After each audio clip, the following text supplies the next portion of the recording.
बिस्मिल्लाहिर्रहमानिर्रहीम। बोलते कालम के साथ मैं आमिर रज़ा ख़ान और इंतहाई अफसोस के साथ कि कतर ने हथियार फेंक दिए। जी हाँ, कतर ने वही काम किया जिसके बारे में शायर ने कहा था कि बीमार हुए जिसके सबब मीर भी क्या सादा हैं, बीमार हुए जिसके सबब उसी अतार के लौंडे से दवा लेते हैं।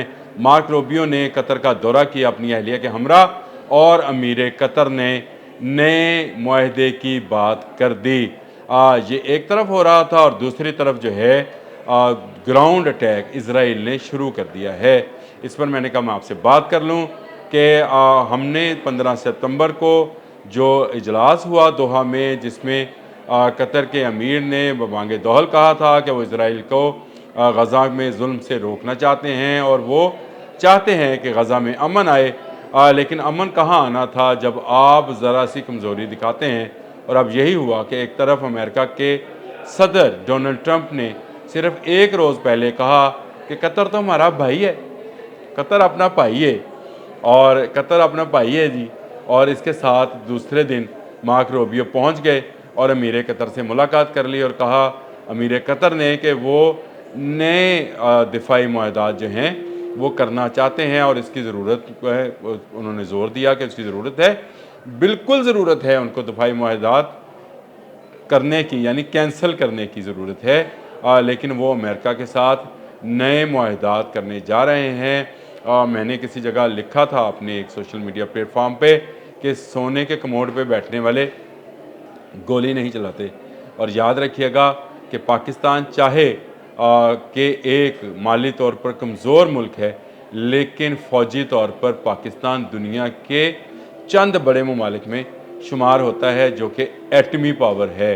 और हमारे पास ठीक है सोने के कमोड नहीं हैं और सोने के बाथटब नहीं हैं, लेकिन हमारे पास मिसाइल्स हैं, जहाज़ हैं, एटमी असला है और हमें किसी अमेरिका की मदद की ज़रूरत नहीं है। और हमने ये बात साबित की जंग मई में भारत को और इसराइल दोनों को शिकस्त देकर। मैं हमेशा ये कहता हूँ कि वो दो दुश्मन थे, हम एक थे। अब देख लें, एक तरफ मार्क रूबियो कतर पहुँच गए दिलासा देने के लिए कि आप पर जो इसराइल ने हमला किया वो बड़ा बुरा किया, आए हम आपको नया असला भेजते हैं।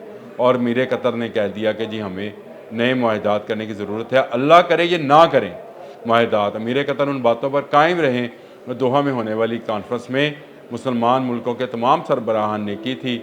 हमारे वज़ीर आज़म ने, तैयब अर्दवान ने, ख़ुद अमीर कतर ने, सऊदी वली अहद ने, ईरानी जो सदर थे मसूद पज़कियान, उन्होंने जो बातें की हैं उस पर कायम रहें। ये बड़ा ज़रूरी है। अमेरिका के दबाव धौंस धांधली में ना आए। अमेरिका आपकी आंखें बंद कराकर दोबारा आप पर हमला करा सकता है। ये समझाने की ज़रूरत है हमारे उन भाइयों को जो गल्फ़ में हुक्मरान हैं। ये हमारे भाई हैं, मुसलमान हैं और हम चाहते हैं कि इनकी हिफाजत हो। लेकिन देख लें, एक तरफ मार्क रूबियो जो है वो कतर पहुंच गए और उन्होंने अमीर कतर से मुलाकात में ना सिर्फ जो है इस बात का कहा कि आइंदा हमला नहीं होगा। क्यों नहीं होगा? अगर पहला हमला हुआ तो कतर में मौजूद आपकी एयर बेस खामोश क्यों थी? उसकी बत्तियां बंद क्यों कर दी गई थी? लाइटें गुल क्यों थी? आपके रडार क्यों नीचे थे? आपके जिराफ रडार ही है जी अमेरिकन, आपके जिराफ जो थे उन्होंने गर्दनें नीचे क्यों रेत में दबाई हुई थी? और आपने क्यों एक ऐसे शुतुरमुर्ग की तरह जो तूफ़ान को देखकर अपनी गर्दन रेत के अंदर दे देता है, उस अमल का इजहार किया? क्यों आपने इंटरसेप्ट नहीं किया इजरायली जहाज़ों को, उन मिसाइल्स को जो दोहा पर बरसाए गए और यकीनन गल्फ़ के अमन पर बरसाए गए? तेल अवीव में दूसरी तरफ आ जाएँ तो नेतन्याहू ने ना सिर्फ ग्राउंड अटैक शुरू कर दिया है, तेल अवीव से उन्होंने इसके आर्डर जारी किए हैं और गज़ा में इस वक्त सूरत हाल इंतहाई संगीन है, जिसकी निशानदेही अक़वाम मुत्तहिदा भी कर रही है। और वहाँ से लोग नकल मकानी कर रहे हैं, ना सिर्फ गाड़ियों पर बल्कि अब लोग पैदल भी निकलना शुरू हो गए, क्योंकि इजराइली टैंक साउथ ऑफ गज़ा में जो है जुल्म के पहाड़ गिरा रहे हैं और जुल्म के नई दास्तानें रकम कर रहे हैं। वहाँ बिल्डिंग्स गिराई जा रही हैं, नत्ते लोगों को मारा जा रहा है, कोई बोलने वाला नहीं है।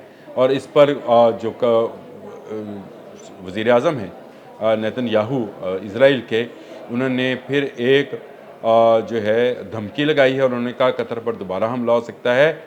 बल्कि उन्होंने अमेरिकी सेनेटर्स के साथ मुलाकात में ये बात भी कही कि मिडल ईस्ट का चेहरा बदल दिया जाएगा।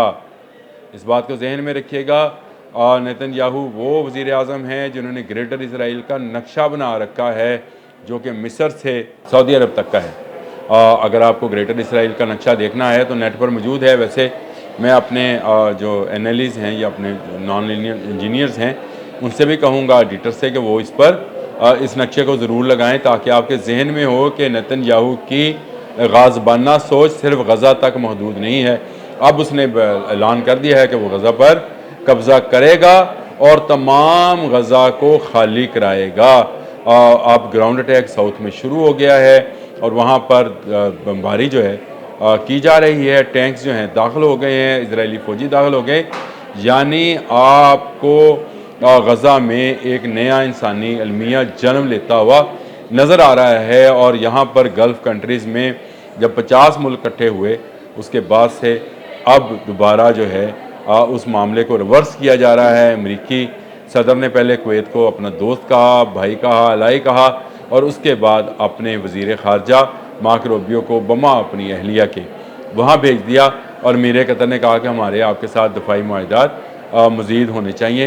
ये बड़ी अफसोसनाक बात है। इस्लामी दुनिया को सोचना पड़ेगा, उससे दिफाई टेक्नोलॉजी में जो है पाकिस्तान और तुर्की के मॉडल को बनाना होगा। तुर्की देखें अमेरिका का लाई है, नेटो का रुकन है, 27वां-28वां नंबर है इसका, लेकिन इसके बावजूद कि उसको ये श्योरिटी है एक पर हमला सब पर हमला वाला नेटो के स्लोगन की, लेकिन वो अपनी दिफाई पैदावार को रोक नहीं रहा है।